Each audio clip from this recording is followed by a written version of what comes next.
Yan, magandang tanghali sa ating lahat, sa ating mga kababayan, sa ating mga Tamaraws na nakikinig ngayon sa ating podcast.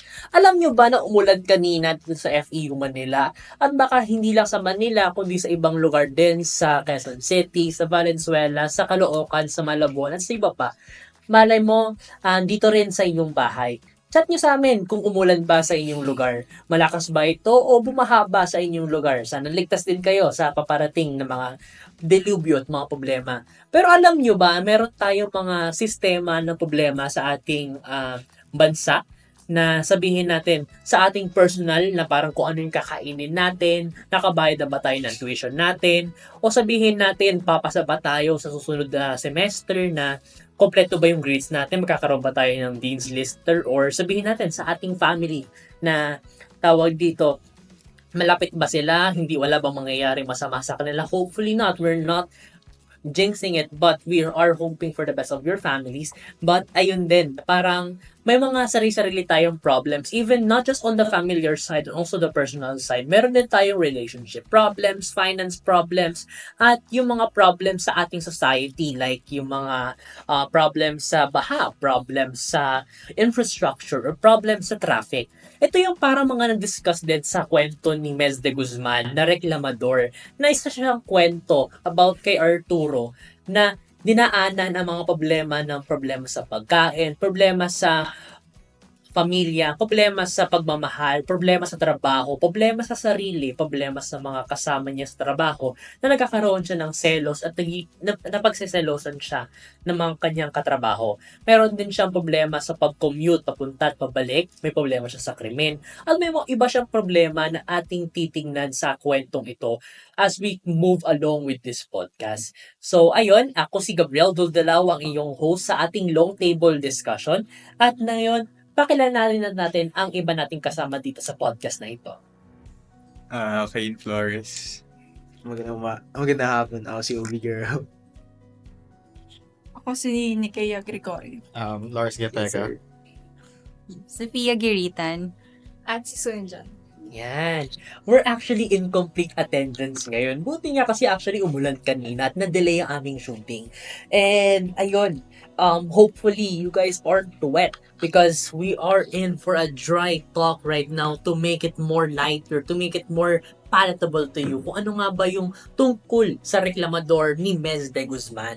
So to start, ating tignan yung kwentong ito sa ano nga ba yung nilalaman ng kwentong ito at ano yung pinaparating ng kwentong reklamador ni Mez de Guzman, si John? Okay, so actually nabanggit mo na karamihan ng nilalaman. So sa pinaparating na lang tayo. So sa pinaparating nitong kwentong ito, si Arturo ay isang representasyon ng maraming tao sa Pilipinas dahil puro reklamo pero walang aksyon. Kumbaga, mirror image ito sa pagiging passive or manhid ng mga tao sa suliraning kinakaharap ng bansa. Gaya ng nabanggit sa kwento, una yung sa traffic, pangalawa yung sa nangungutong na pulis, at saka yung ugaling naghihilaan pababa sa workplace. And dito, nakikita din natin yung tatlong tunggalian na present. Una yung sa tunggalian sa lipunan, which is makikita to sa jeep pa lang, marami na siyang kakompetensya na kapwa manggagawa niya. Pangalawa is yung tao laban sa tao, which is yung sa coworker niya na si Efren na sinisiraan siya nito sa kanyang boss. And lastly is yung tao laban sa sarili, which is, hindi, actually medyo question mark pa rin to kasi gaya nga nasabi na puro siya reklamo pero wala naman siyang action na ginagawa. And with that, mapapatang tayo. So, sinong nilalabanan niya since wala nga siyang ginagawa? So, ayun, at under pa rin naman to since kumbaga yung action niya to na walang stationary, yun yung way niya para labanan yung sarili. So, yeah. And na-discuss mo rin actually yung tungkol dun sa crab mentality. Parang pinapahirapan siya ng kapwang katrabaho niya. Sinisira siya. Dahil meron tayo sa Pilipinas na crab mentality na parang kung sino ka man, dapat mas magaling ka kaysa sa iba. Na parang, kung may mas magaling sa'yo, pinakababa mo ang kanyang loob, pinakababa mo ang kanyang sarili, sinisiraan mo siya, kumbaga. Actually, parang may nabasa ako dito sa social media ko na parang may isang local idol dito sa Pilipinas. Not necessarily yung mga idol like Beanie or yung SB19, but it's much more local. If you guys know Cherry Ichigo, isa siyang Japanese cover artist here sa Pilipinas na nagpa-perform sa mga anime conventions, sa mga events na parang siya mismo nakakaramdam ng may mga tao sa kanyang sumisira sa kanya dahil mas nagiging sikat siya compared dun sa panahon niya na hindi pa siya ganun kasikatan. And ayun, maganda rin yung na-discuss mo tungkol sa iba't ibang problema nitong character natin. Kasi sa ating bansa, hindi lang yung problema sa ating sarili yung nagkakaroon. Problema din sa kapwa-tao na parang kung ano man yung korupsyon na meron sila or kung ano man yung parang motives nila is parang nagiging problem din sa atin. Na parang gusto mo may gumawa sa'yo ng krimen, problema mo yun. Pero hindi problema ng isa. Parang solusyon na yun nung gumawa ng krimen na yun. Pero sa ano naman, tawag dito, Giritan, paano naman na iparating itong kwentong itong ni Mez de Guzman? So, sa paraan naman ng pagpaparating nito, ang kwento natin, isa siyang narrative o narratibo. Kasi, ninanarrate nga sa whole story yung mga encounters ni Arturo from the moment he wakes up until he went to bed, and including yung pagpasok niya sa work, mga observations and challenges niya for the day. So, na-mention din ni Soy na in particular, mimetic yung style ng narration niya. Kasi sumasalamin siya sa realidad. Makakakuha tayo ng glimpse of the life or thought process ng isang taong tulad ni Arturo. Si Arturo isang worker na walang benefits. Sa lahat ng mga na-encounter niya, lagi niyang conclusion is that pananaw niya sa sarili niya, mangmang lamang siya, wala siyang alam o basically, dapat hindi na siya magreklamo kasi maliit lang yung papel niya sa mundo. So overall, narratibo siya and mimetic yung style. Mhm. And also, nasabi mo rin na tawag dito yung parang maliit na tao na dapat if maliit ka lang na tao, hindi ka naman mayaman, hindi ka naman nasa gobyerno, ano magagawa mo para mapabuti ang bansa mo, para mapabuti ang iyong sarili? Parang narinig ko rin to sa aking mga magulang o sa mga ibang kamag-anak ko na tawag dito, yung sa mga nagrarally dito sa Mendiola, sa Espanya, o dito mismo sa FEU. Kasi meron mga protesta dito sa FEU na nangyayari. Na tawag dito, iniisip nila, ano yung rason tungkol dito? Pero kung sabihin natin na kung ikaw lang sa isang sarili mo na meron kang problema, iniisip mo na hindi ko to magagawa dahil mangmang ako. Let's be known na the power comes in number. So, pag marami ang nagreklamo, mas maraming ang kapangyarihan mo na sabihin kung ano man yung problema natin. Pero dito sa kwento na to, marami nagrereklamo. Wala lang tumatayo dahil lahat ay nagiging pagod sa panahon natin. Para mentally and physically draining itong panahon natin. Kasi actually, ang pag-compute pala, isang napaka-daunting task na yan na parang nakaupo ka nga lang pero alam mo yung gumagalaw ka, nag-iinip ka dahil sa traffic, at dapat iniisip mo may gagawin ako dito, napaka masipag na trabaho, pero hindi mo magawa dahil nasa kumpuman ka lang ng upuan ng jeep, ng tricycle, ng bus, o ano man yung sinasakin mo, or kung saan pinapakinggan itong podcast natin. Ayan. Sa pangatlo naman na titingnan natin, sino yung pinaparating nitong kwento na to, Flores and Gregorio? So, kung mapapansin natin, sa reklamador ni Mez de Guzman, paano niya pinaparating yung mensahe? Ginagamit niya yung pangunahing tao natin na si Arturo. So, parang simple kwento lang siya. Ikinakwento lang niya yung araw ni Arturo, punong-puno ng reklamo. Parang siyang naging slice of life. So, parang habang binabasa mo, bigla siyang may malalim na mensahe na underlying message na at the start, nakatawa siya. Parang, puro reklamo tong tao na to. Pero habang tumatagal, napapaisip na parang legit yung mga reklamo niya na yun, na napapaisip ka na kung tungkol ba ito sa lipunan, social commentary ba siya about this. So yun, habang binabasa ko, napaisip ako kung sino nga ba talaga ang paparating nitong mensahe, nitong akda. Para sa akin, si Mes de Guzman talaga yung nagpaparating. Si Arturo yung nagsasalita sa kwento, pero ramdam mo na si de Guzman talaga yung may gustong sabihin. Ginagamit lang niya si Arturo para maipakita niya yung puna niya sa paligid. Parang siya mismo nagsasalita sa likod ng mga reklamo ni Arturo. Para talaga siyang, bale para siyang day na life ni Arturo. Again, parang slice of life. Na mula pagising, pagpasok sa trabaho, hanggang sa pag-uwi at pagtulog, parang kinakausap niya lang yung sarili niya. Pero sa totoo lang, parang tayong kinakausap niya. Tama, kasi ako, nung una, natawa pa ako sa mga reklamo niya. Ang dami niyang sinasabi, pero habang tumatagal, mapapaisip ka talaga sa mga punto niya. May tama rin yung mga binabanggit niya, di ba? Parang napaisip din ako kung minsan ba naging hypocrite ba ako, puro reklamo lang ba ako, kung wala ba akong ginagawa tungkol dito. Main example is yung mga requirements ko sa school. Especially ngayon na final season na nagrereklamo ko ng, ba't ang dami kong kailangan gawin. Pero kung may ginawa ako about it, hindi ako magrereklamo. Yun nga yung gusto ko sa kwento. Hindi lang siya basta nakakatawa, may dating rin siya talaga. Para bang sinasabi ni Mes de Guzman sa atin, tignan mo sa sarili mo, baka ikaw rin yan. And ayun, gusto ko hatiin yung mga sinabi nyo kanina na parang isa dito yung parang nagiging hypocrite ba ako pag marami ako nireklamo. Kasi tawag dito, kung may problema ka, ibig sabihin you have a lack of something. Sabihin natin, hindi ka makasakay ng jeep o ng pang-commute mo.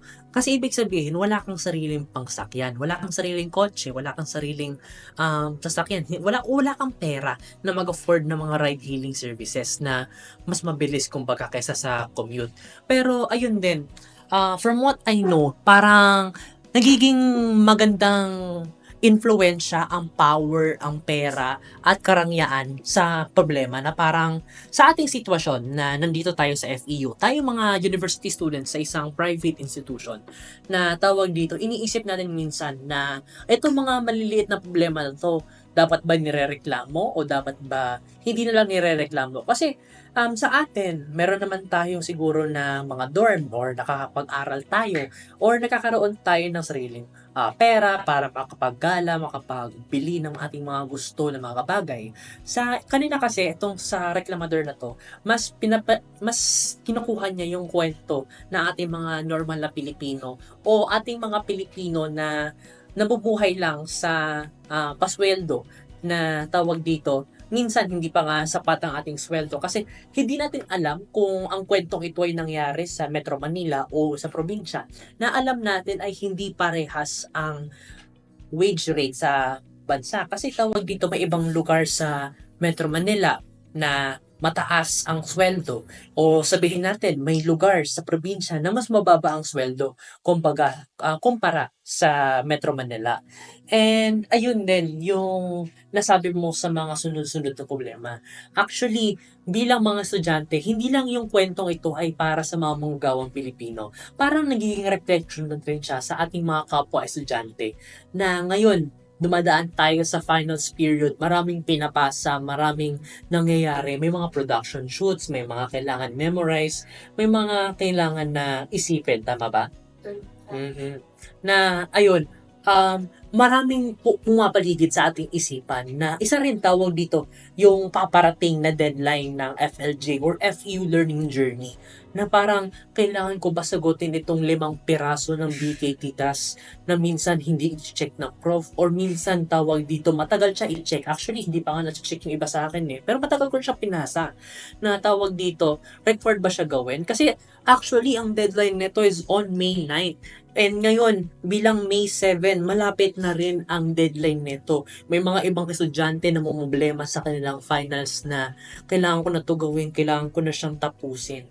Pero, just to wrap it up, ayun, saan naman o kailan sumiping itong kwento ni Mes de Guzman? Obe? So, yung kwento ni Mes de Guzman, yung Reclamador, it's not actually a standalone story or standalone story. Isa siyang part siya ng isang book na ginawa ni Mes de Guzman. It's called Bariatric Pump. Was published 2002 by University of the Philippines Press. And yung Reclamador, part siya ng different types of stories na they're all basically parang lahat sila ng karanasan ng mga different characters na ni-write ni Mes de Guzman. So, Reclamadores is the part of that list of stories.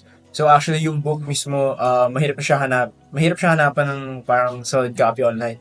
Lahat kailangan mo bilhin or meron ka dapat talaga physical copy. So, if you're planning on parang doing research or something like that, I think you're gonna have to buy the book or you're gonna have to find someone na meron ng copy. But aside from that information, yun lang yung parang kung kailan siya umusbong or kailan siya nagawa. And yeah. And actually, we're blessed na nagkaroon kami ng kopya nito as part of our assessment kay Sir Kevin. So, bigyan natin siya ng round of applause here, chat. Okay. So, ayun din, actually, ang libro na Reclamador or Barotic Funk, actually, nasa, din natin, FEU library sa third floor Filipiniana section.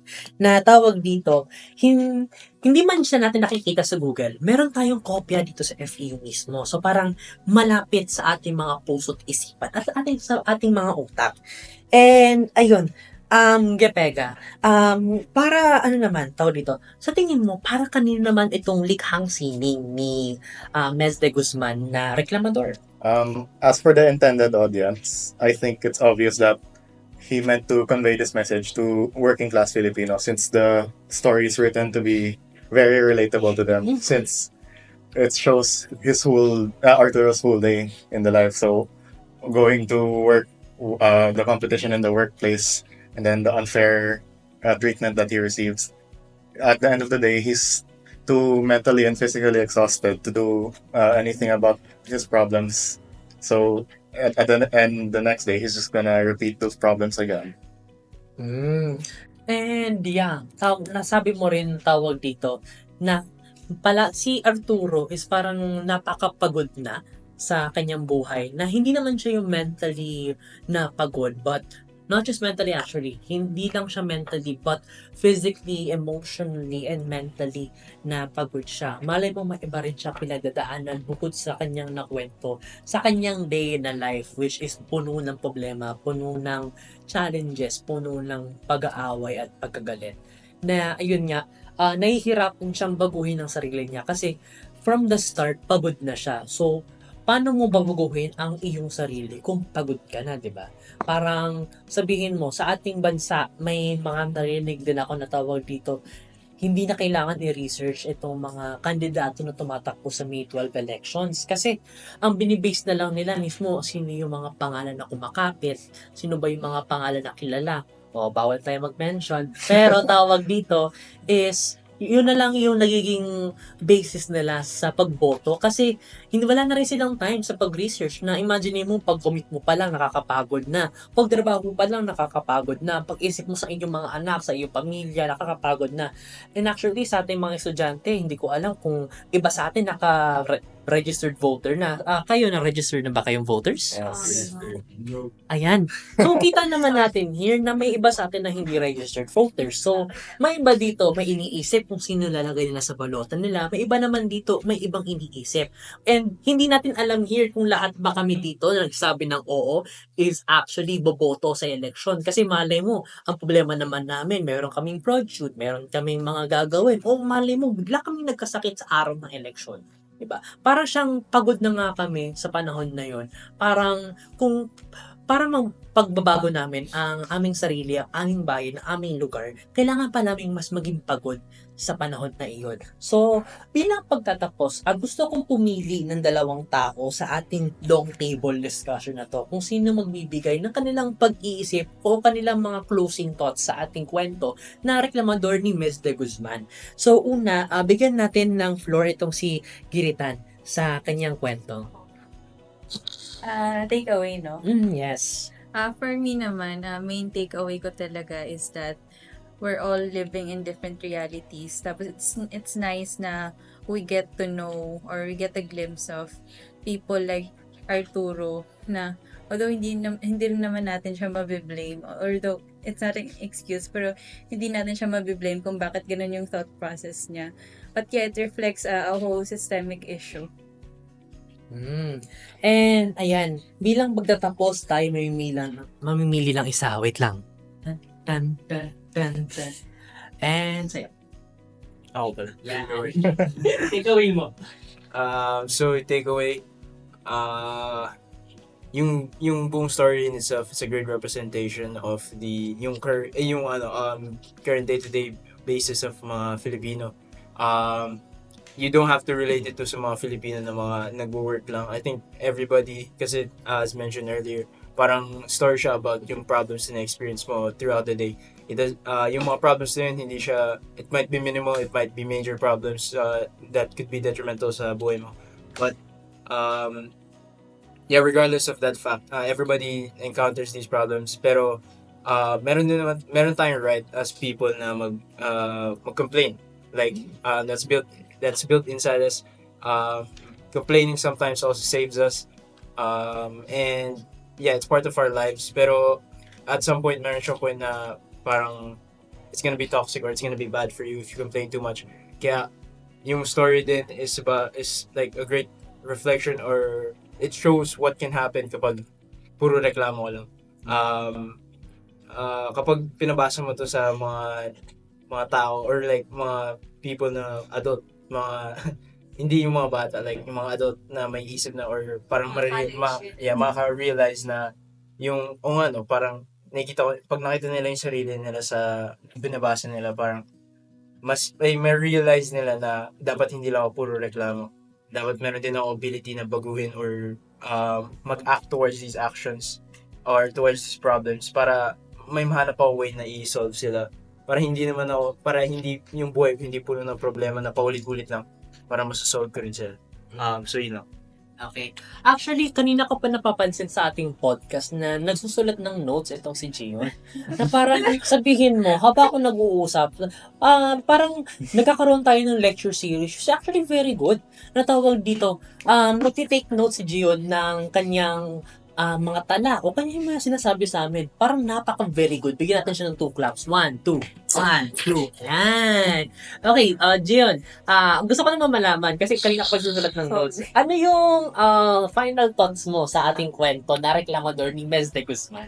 Siguro kaya mapapansin natin ngayon na kaya minimal improvement na yung nangyayari sa Pilipinas is because majority ng Pilipino is ganun mag-isip, katulad ng sa karakter na si Arturo. And parang kumbaga, go with the flow mindset lang ngayon. So, I think na dapat mas ma-introduce pa yung gantong story sa mga Filipinos, hindi lang sa atin na mag-aaral ng tama raw subject, kundi sa mas broader audience pa. Kumbaga, gaya na sabi niya na mag-formulate ito ng question na ganito rin ba ako. Dito pa lang magkaka-idea na yung isang tao na to evoke change na kung ganito ako, dapat gumawa ka ng ganito. So, And yeah, actually tawag dito, we really should take note na kailangan pa rin natin magbago. And like, there's a quote here na tawag dito, the first step is always the hardest. So, kailangan natin gawin ang napakapagod, napaka-daunting na task na magbago para gawin natin yung sarili natin na parang, okay, nagkagawa ko ng isang pagbabago, kailangan ko pang mag-improve further, kailangan ko pang ipabuti ang aking sarili. Kailangan ko pang ipabuti, hindi lang aking sarili, baka ang aking pamilya, ang aking bayan, ang aking lugar, o baka kung napakagaling mong individual, baka buong mundo kaya mo papaguhin. Ayan.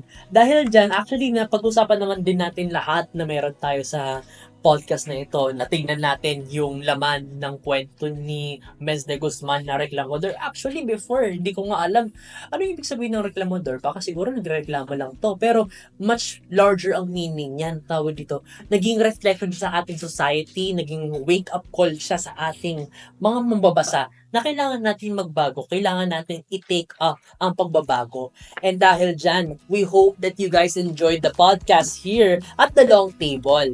At dahil dyan, tawag dito, we hope And we have to note that you guys should stay dry, be safe, and also vote wisely for the upcoming elections. Dahil dyan, we hope you and the Tamaraw community are safe and well. Paalam!